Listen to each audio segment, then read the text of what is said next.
Hello, and welcome to the show. This is the Goodwind podcast, and I'm Niko LaPelusa, your host. And today, you get Niko with glasses. Huh? Yes, today is Niko with glasses. So you can expect things like a little extra wit, maybe a little boost in intelligence, because you know glasses. So, these glasses are blue blocker glasses. Have you heard of these? If not, I will tell you about them. Well, one, I used to have glasses, so I'm not a complete poser, right? I'm only a partial poser. I had glasses from 6th grade till about the age of 24. And then I got the LASIK. I got the LASIK surgery. A few things on glasses. How did people evolve to have bad eyesight? How did that even happen? How did we slip through the cracks? Is what I'm wondering. When were glasses invented? I'm looking that up right now. The first eyeglasses were made in northern Italy, most likely in Pisa, by about 1290. In a sermon delivered on 23 of February 1306, the Dominican friar Giordano da Pisa, it's Italian, wrote, "It is not yet 20 years since there was found the art of making eyeglasses." So eyeglasses are, let's do that math, 800 years old. Humans are 1,000,000 years old. Plus. Humans as we know them are 60,000 years old. What did people do? What did people do? How did bad eyesight evolve to be a thing? Like, if you had to go hunting and foraging, like, I remember the first day I got glasses. I was playing basketball. From K through 8. I was playing baseball, basketball, and football. And 6th grade rolls around. Someone mentioned maybe I need glasses. I was in denial. I did not want glasses, okay? My mom had contacts. She had the glass contacts, real thick contacts that she put in every single day. And, I had braces at the time. It's like, damn, I'm going with the braces, glasses combo. This is my life now. I did not want it. Now I go to the eye doctor and I get glasses and I'm like, this is life. This is reality. For those who have never gotten glasses, for those with perfect eyesight, shame. I don't know. You don't know our struggle. But the first day you get glasses after not having glasses and having poor vision, it's a thing.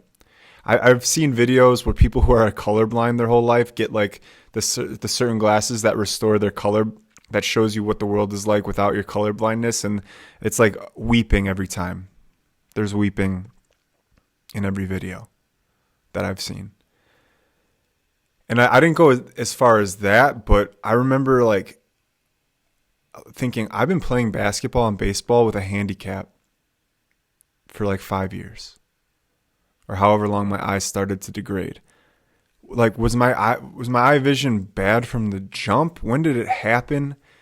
And how did that happen? How did people evolve and survive? Like, I would just think that everyone with bad eyesight would just die. Therefore, natural selection would have created a human with only good eyesight.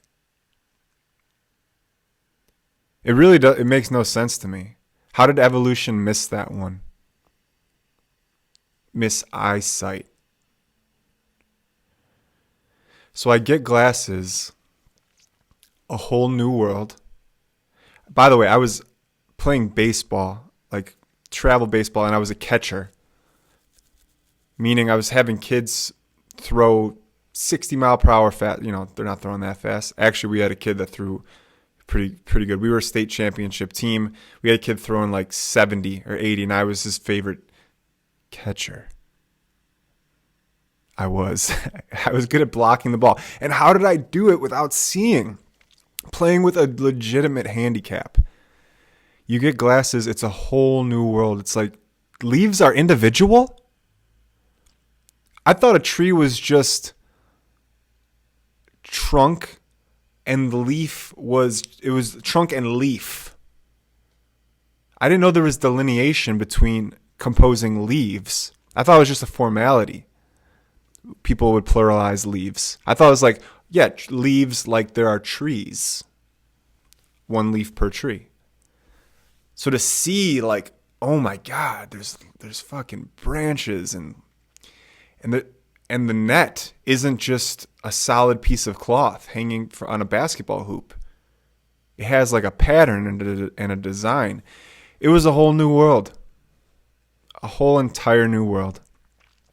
And I did that. I did the contact thing for, starting almost instantly. There's people who never have contacts and they freak out when they get an eyelash in their eye.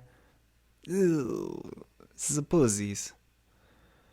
Like, yeah, I used to jam a dirty finger in my eye multiple times a day. And you're crippled with an eyelash in your eye.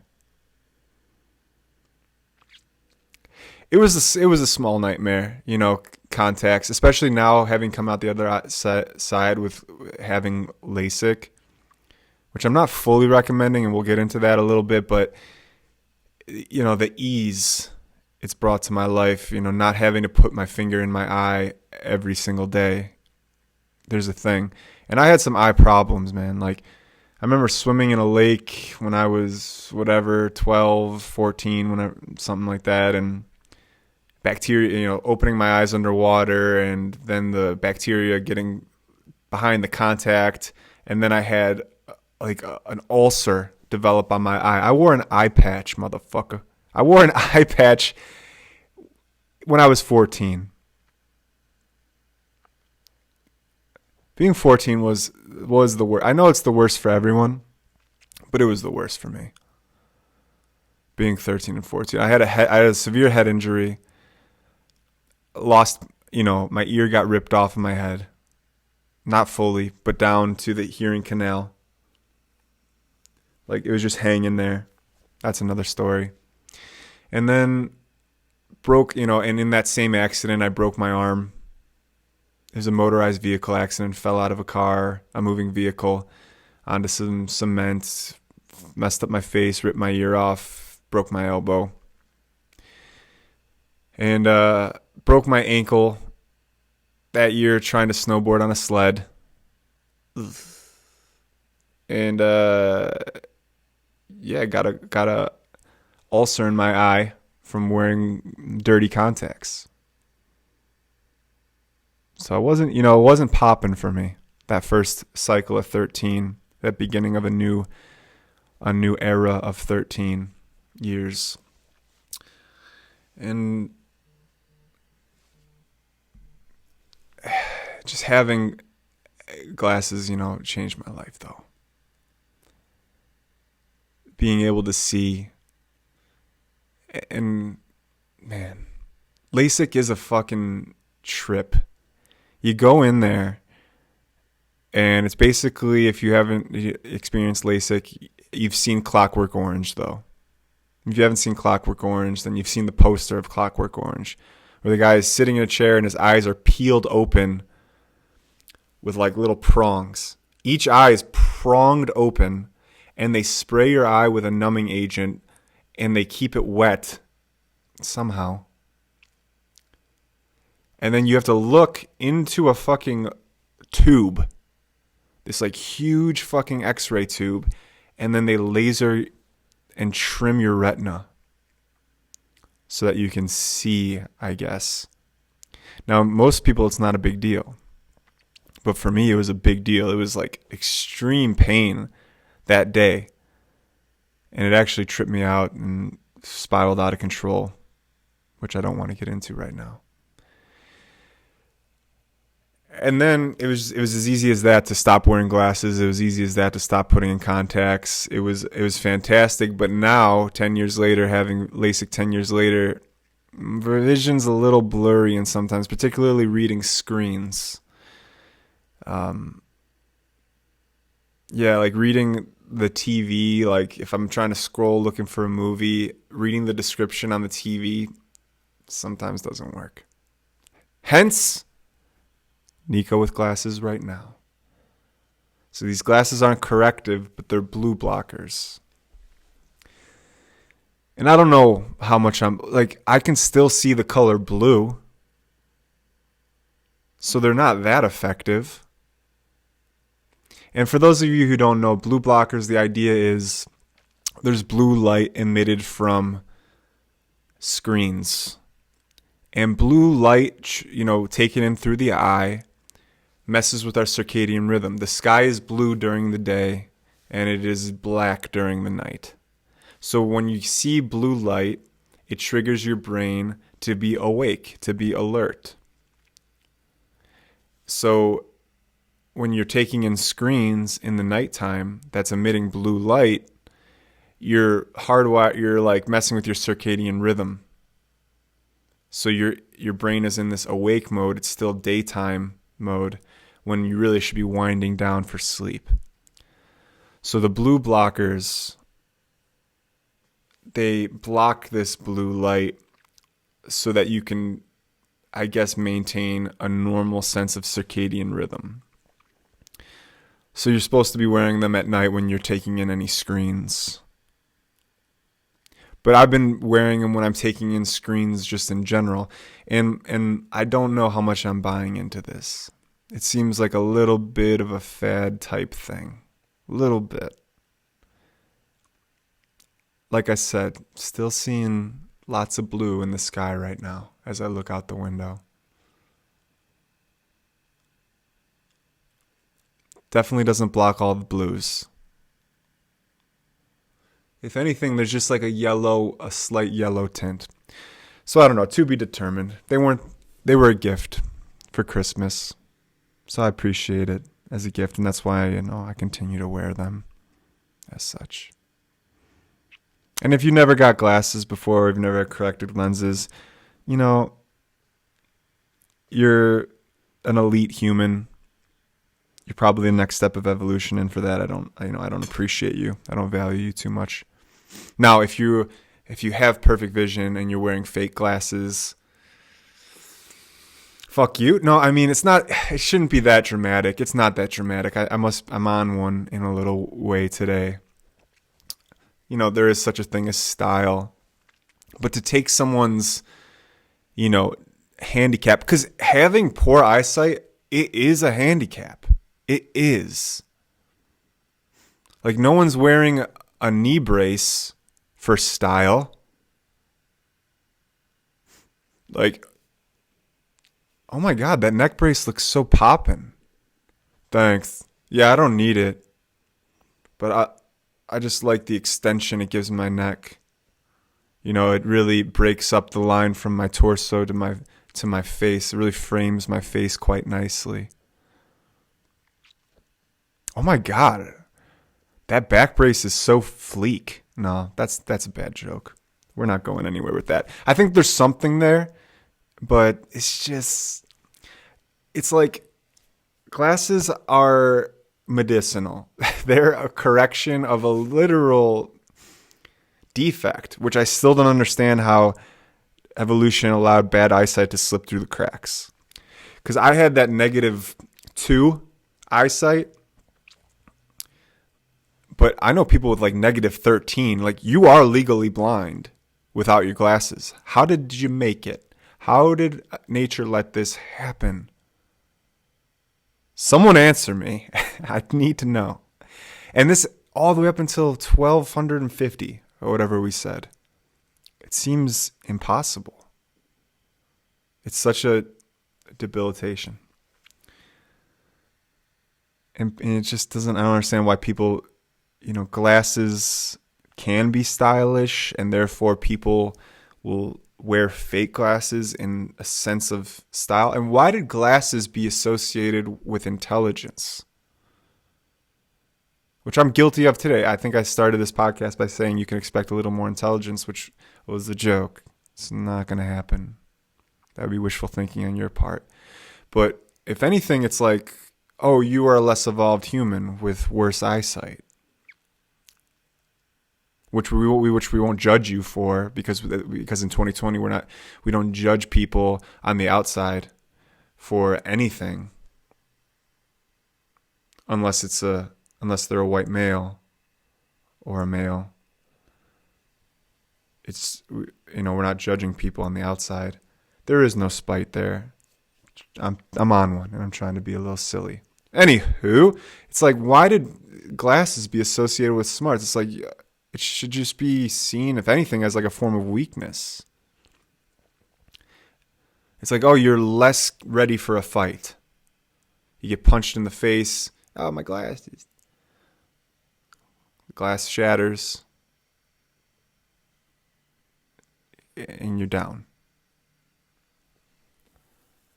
How did that happen? Is it maybe because goggles, protective eyewear? No, but like construction workers wear protective eyewear, and they're not considered smart.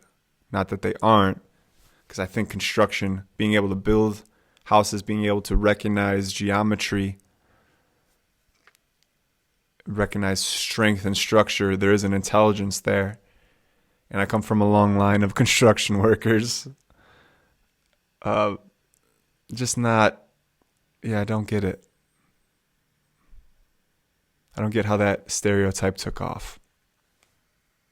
Maybe because people who have glasses are less likely to be athletic and therefore had more time to dedicate towards mental pursuits.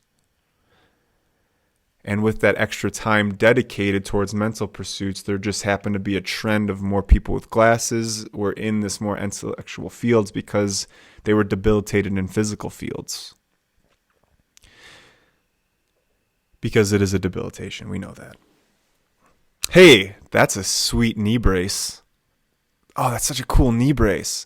I wonder if people will start doing that. Because this is something that you can chew on. Think about this. In fashion, this is a trend, a phenomenon. This is a trend about trends. In fashion, the wealthy imitate the poor. Think about that. The wealthy imitate the poor and call it fashion. It's such a strange phenomenon. For instance, blue jeans became popular in the 80s. Blue jeans they became popular because San Quentin? The penitentiaries in the 60s would give their inmates blue jeans. Don't quote me on these eras, okay?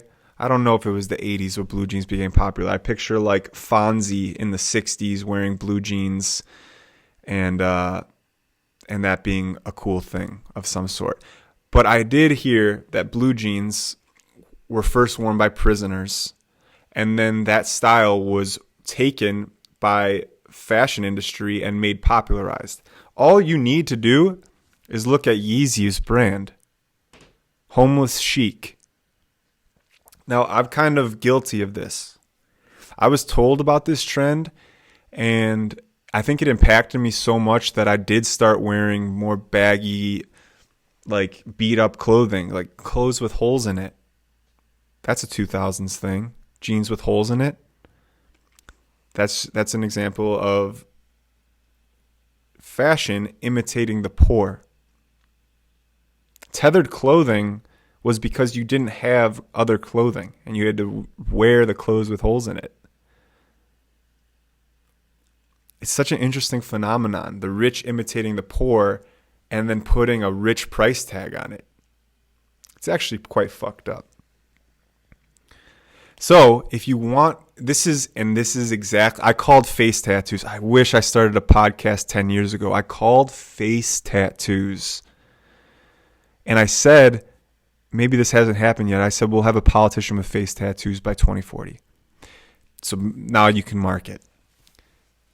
I called face tattoos because I learned about this trend with blue jeans, with rips with holes in your clothes.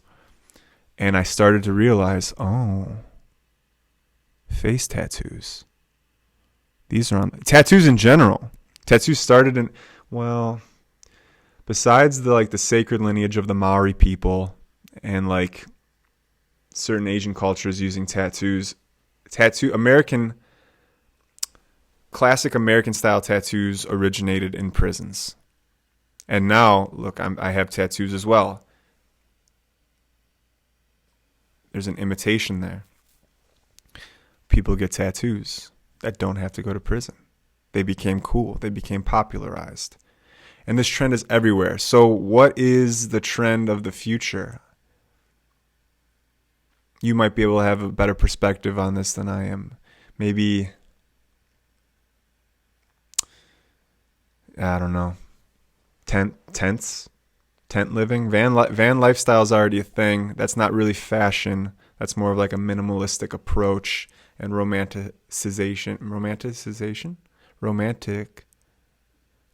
idea of minimalist living.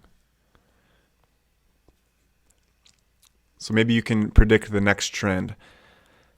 Face tattoos have already it's kind of late to call it, but I swear I've been calling it for a decade, this face tattoo thing.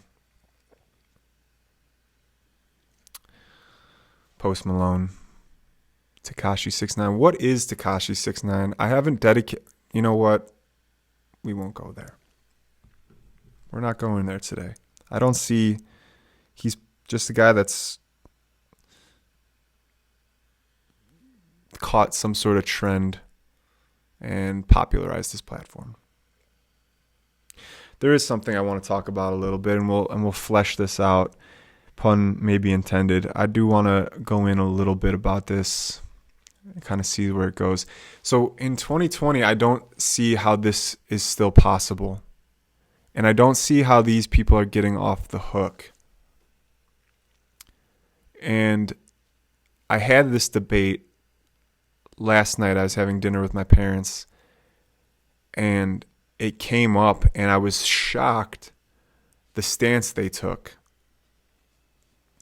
And I just couldn't agree. I couldn't find myself to agree even halfway with what they were saying. And it's this. How in 2020 is it going to be okay for a man to be a gynecologist? Think about that. How is it okay for a man to be a gynecologist? It makes no sense at all. There is no reason for a man to be a gynecologist. Now, okay, 50 years ago, 60 years ago, when women just couldn't be doctors, they weren't allowed into school.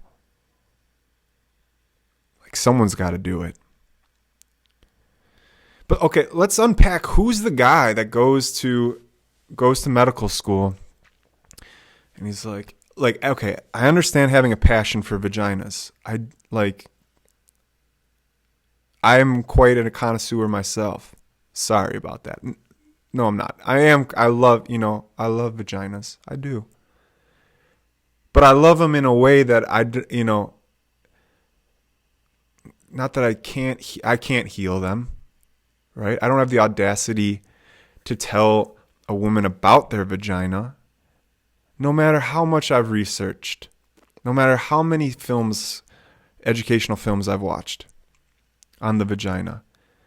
It's like, who let this happen? And I brought this up. This was brought up, and my mom's like, "What are you talking about? A guy can be a gynecologist." all I've known is guy gynecologists. What?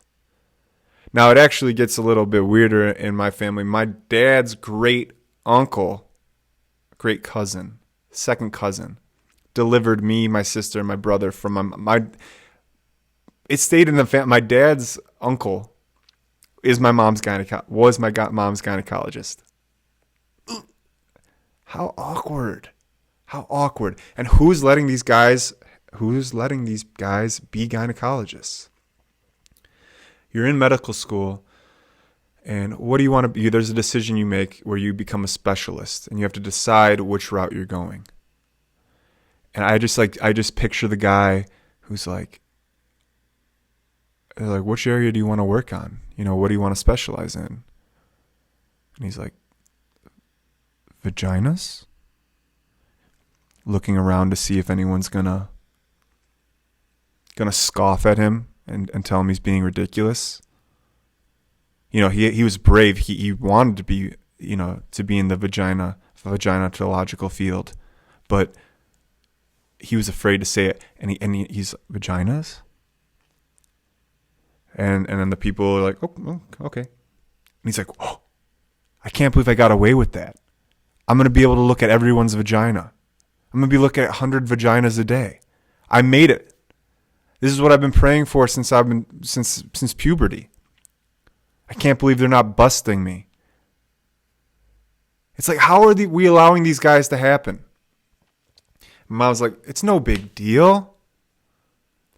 My dad, who's a doctor, he's like, or how can you even say that? They're professionals. They're doctors. Like, doctors get a pass. Like, a doctor can never be creepy. It's like you're putting them in the position. He's like, well, a cardiologist can be creepy. It's like, okay, a cardiologist asks you to take your shirt off so you can listen to their lungs or heartbeat.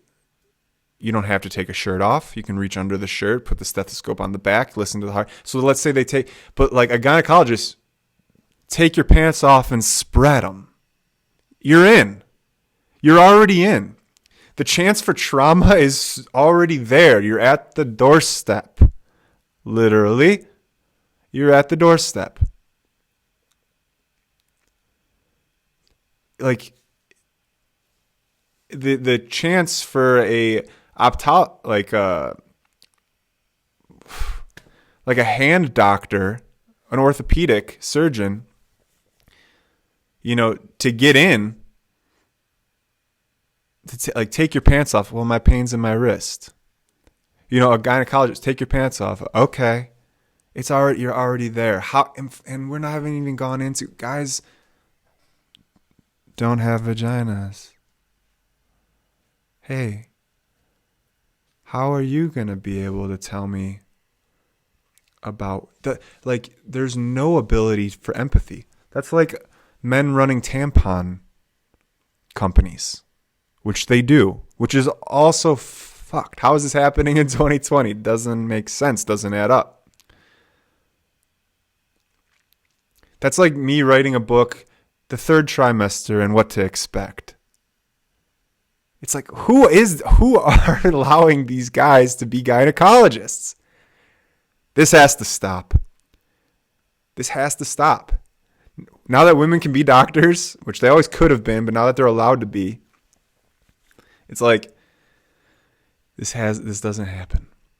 But what about women being urologists? Well, women have urethras, but you're right, they shouldn't be testicle doctors.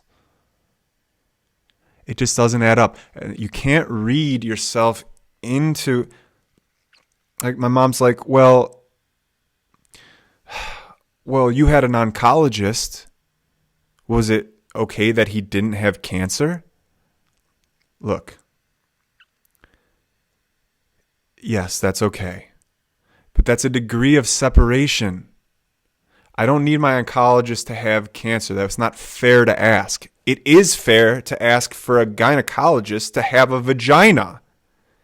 That is fair. It's not fair to ask for doctors to have diseases so that they can empathize, but it is fair to ask for private parts, genital doctors, to have the genitals.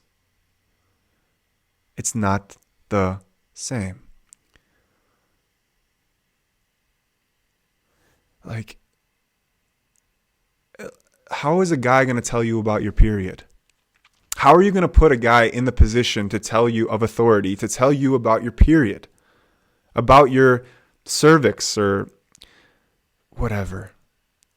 Maybe your ovaries are testicles that never dropped. So maybe they can tell you about your ovaries. Maybe. They're inside the body testicles. But there's just other shit going there. There's other hormones going on that this guy can never experience. So my platform this year, besides sunning your genitals, which is important, got to get some vitamin D on your vitamin genitals. Besides bringing the bison back to the Midwest, to restore the land, the soil, the waterways, and heal ancestral trauma, we got to put an end to the male gynecologist. We have to. We can't be giving these guys full-on access. It's just, as a guy, I know, okay? I know what you're doing.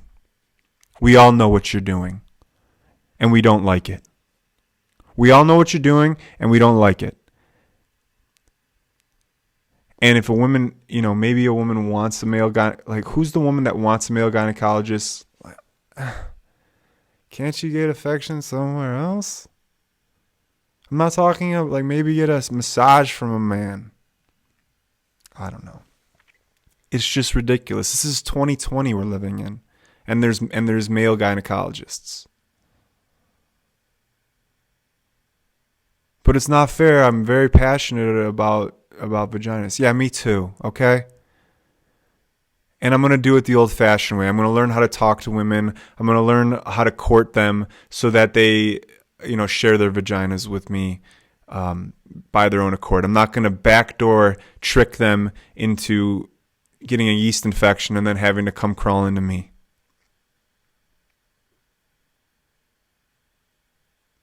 We know what you're doing. But it's not, men can't be gynecologists. That's it. I'm firm. Men can't be gynecologists and women can't be firefighters, okay? Or whatever. Yeah. Women, you don't need to be a firefighter. There, that's how we make it fair for everyone. Men can't be gynecologists and women can't be priests or neurologists or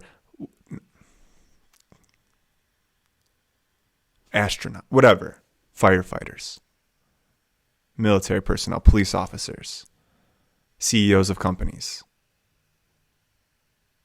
Men have everything. You need gynecology? You don't. Birth doulas should be women. Gynecologists are women moving forward. And of course, I'm kidding. Women can be neurologists but not firefighters. Come on. They can be the president of the United States. Leave firefighting to men. Okay? Give us this one.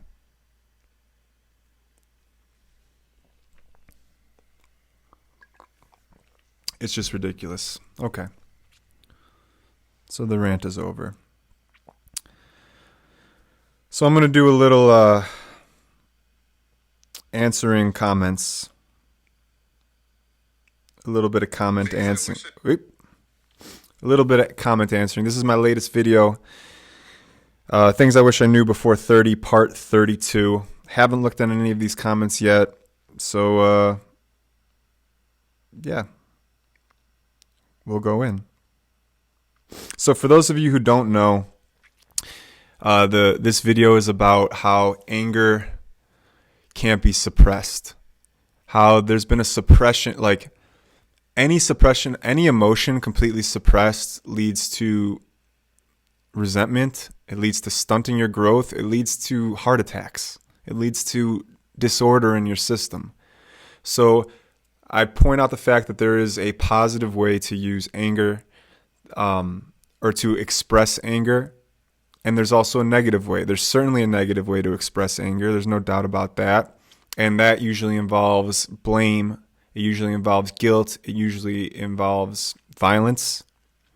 And there's the positive way, which is more along the lines of passion, resolution, and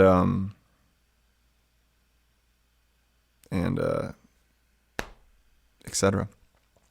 So Simon Prolu 76 says, at 6'5" and 300 pounds, I've always been told not to express my anger because I would scare people. And then commented under belief, Teo Heyo says, honestly, I feel this, but as a black man. Yeah. Fuck. I can definitely see, some of the biggest guys I know are some of the gentlest guys. Like there is a certain making yourself small. This kind of reminds me like the meek shall inherit the earth. That always stuck with me. The meek shall inherit. I'm like, what does that mean? Most recently, I heard that the literal translation is those who have a sword but never unsheath it shall inherit the earth. Meaning, it's not that you don't have the capacity of anger. It's not that you don't have the fire. It's not that you have to like put out your fire.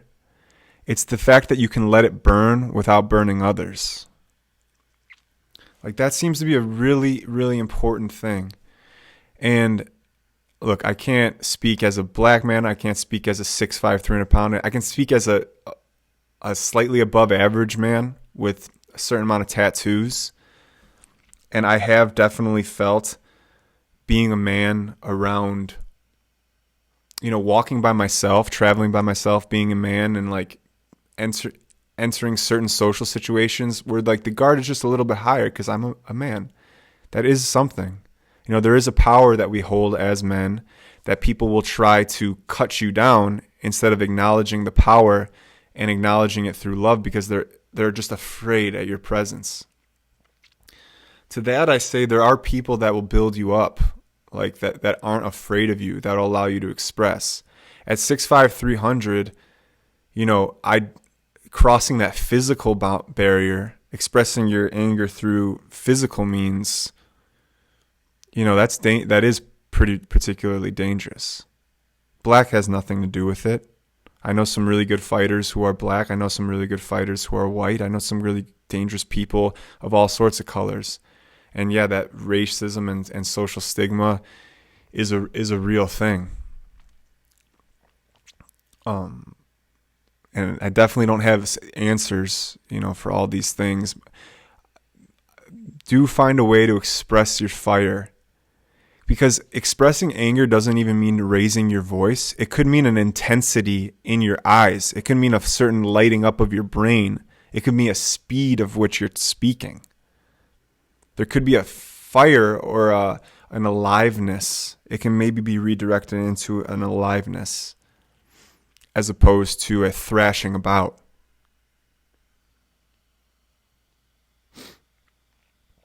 Moving on.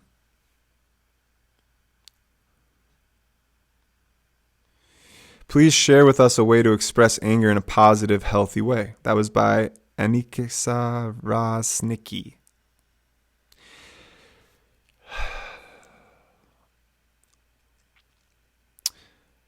I don't think you need to, look, space is great. If you need to take that space, take that space. But come back and calm, and with calm but firmness. You can be firm. You can speak how you've been hurt, and you can speak what you felt. Without throwing haymakers, you can maybe take that space, take that separation, that small bit of time, reapproach the situation. Don't just let it go. It's not all about letting it go. You can reapproach the situation with a clarity, and you can speak this clarity in a way that is not violent, that is not attacking. You can speak it in a way that is for you to be understood, for the person to understand, and for clarity and resolution.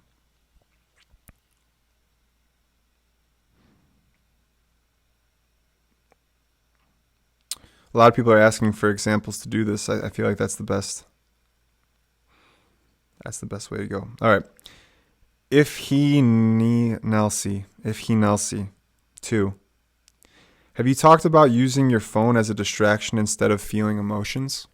Not really, but I guess, let's get into that. I've felt a certain discomfort with my phone. It was like last week.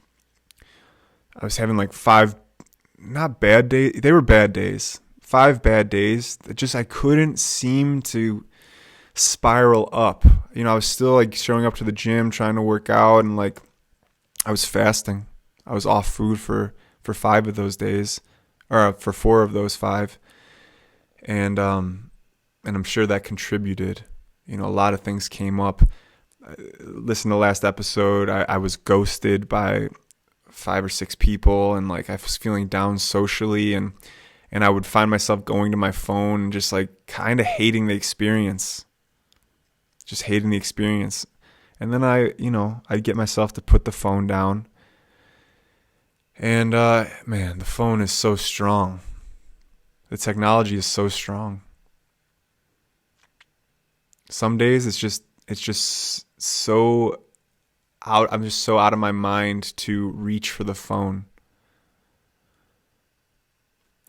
Addicts and people who try to quit smoking talk about, a time where they would have reached in their pocket, grabbed a pack, removed a cigarette, put it to their lips, lit it, and get halfway through the cigarette before realizing they even were smoking. Because it just has so ingrained into their habitual patterns. And that's why I do point to a lot of different pattern interrupts when possible. Plants, psychoactive plants can be this. I don't think it needs to.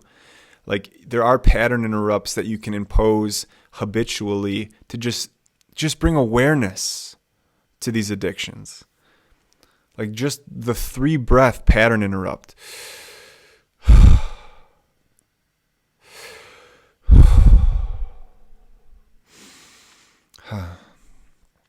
It does wonders. And the more times you can return to this pattern interrupt and make it a new habit, you can form a new pathway. The phone's a strong one. It's a strong addiction. It's the addiction of our time.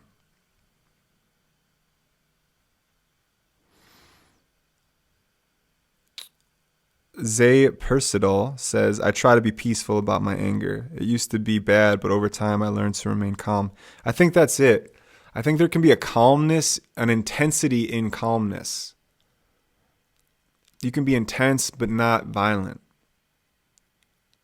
And I'm learning this in jiu-jitsu too. Like, how do I practice increasing the intensity? I can't always just kind of flop around and meander about and be chill.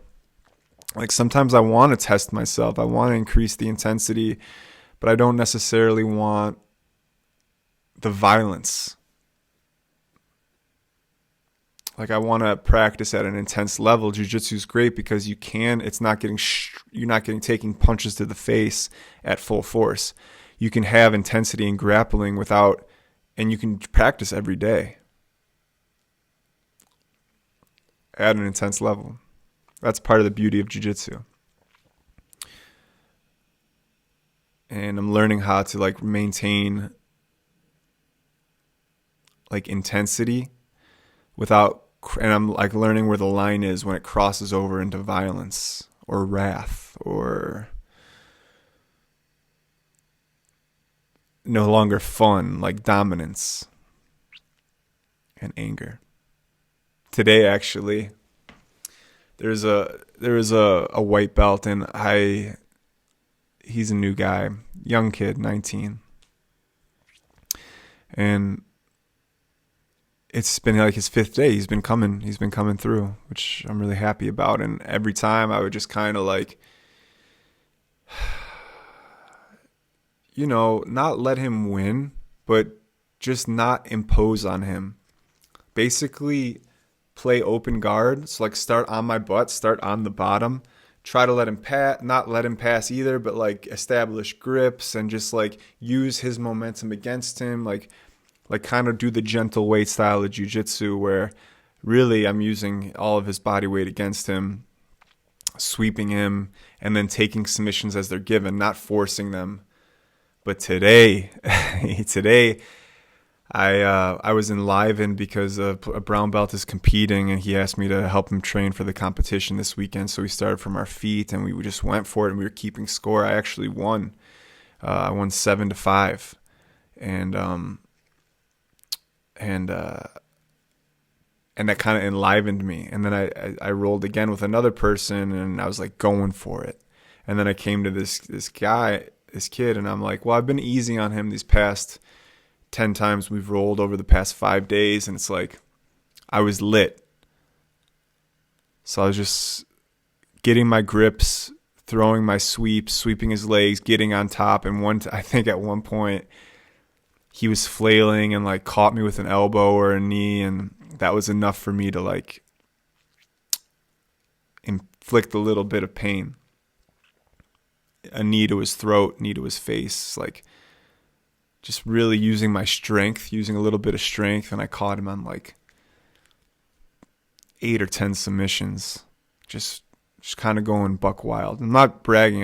I am, I guess, a little bit. He's a white belt. He's a new white belt. There's nothing to brag about here. My point is I brought an intensity. I even crossed over into that like anger threshold a little bit. And wouldn't you have it, after the match, you know, I've had a lot of stern teachers, and I'm like, hey, fix your belt, let's bow out. And he's fixing his belt and fixing his gi. We bow out. And he's like, can we go again? I was like, what? I was like, no, I want to roll with other people. I don't want to just beat you up. Like a little glutton for punishment. Can't believe he asked for it again. Tough kid. Maybe a little bit of masochistic tendencies, but tough kid. And I hope he stays with it. Chris, if you're listening to this, stay with him, man. You got a lot to go in. You know, you started jiu-jitsu at 19. You know, by the time you're my age, you're a black belt. So that's really fucking cool. So stay with it, my brother. Excellent. Well, all the other comments aren't really questions. They're mostly thank yous and you know, hand claps, and that's nice. So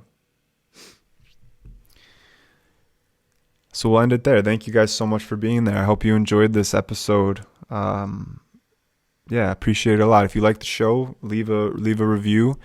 Give us a 5-star rating. Those things help more than you think, more than I thought before, that's for sure. And I appreciate you for being here so much. Thank you so much. Thank you so much. Thank you so much. Okay, I'll stop because this has been the Goodwind.